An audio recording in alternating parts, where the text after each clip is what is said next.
வாழ்க்கை நிச்சயமற்றங்கிறது அப்படிங்கிறது பல சமயங்கள்ல நடக்கிற பல விஷயங்கள் நமக்கு ஞாபகப்படுத்திக்கிட்டே தான் இருக்கு. அப்படி சமீபத்துல நடந்த நிகழ்வுகள் தான் பெங்களூரு கூட்ட நெரிசல் இறப்பும் அகமதாபாத் விமான விபத்தும். அகமதாபாத்திலிருந்து லண்டன் புறப்பட்ட ஏர் இந்தியா விமானத்துல பயணிச்ச 242 பேர்ல வெறும் ஒருத்தர் மட்டும்தான் உயிர் பிழைச்சிருக்காரு. விமானத்துல ஏறின எல்லா பயணிகளுக்குமே பல ஆசைகளும் பல கனவுகளும் இருந்திருக்கும். விபத்துல இறந்த குஜராத் முன்னாள் முதலமைச்சர் விஜய் ரூபானியும் தன்னோட மகளை பார்க்க தான் லண்டனுக்கு புறப்பட்டிருக்காரு. இப்படி பல பயணிகளுக்குமே பல கதைகள் இருக்கு.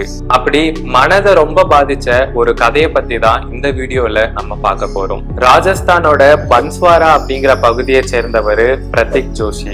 அவருக்கு மனைவியும் 3 குழந்தைங்களும் இருக்காங்க. ஜோஷி கடந்த 6 வருஷமா லண்டன்லயே தனியா வேலை செஞ்சுட்டு வந்திருக்காரு. டாக்டரான மனைவி கோமி வியாஸ் ராஜஸ்தான்லயே வேலை செஞ்சுக்கிட்டு குழந்தைங்களையும் கவனிச்சுட்டு வந்திருக்காங்க. பிரதீக் ஜோஷிக்கு குடும்பத்தோட லண்டன்ல செட்டில் ஆகணும்னு ரொம்ப ஆசையா. பல வருஷ போராட்டத்துக்கு அப்புறம் நேத்து தான் பேப்பர் ஒர்க்ஸ் எல்லாம் முடிஞ்சு லண்டன் விமானத்துல ஏறி இருக்காங்க.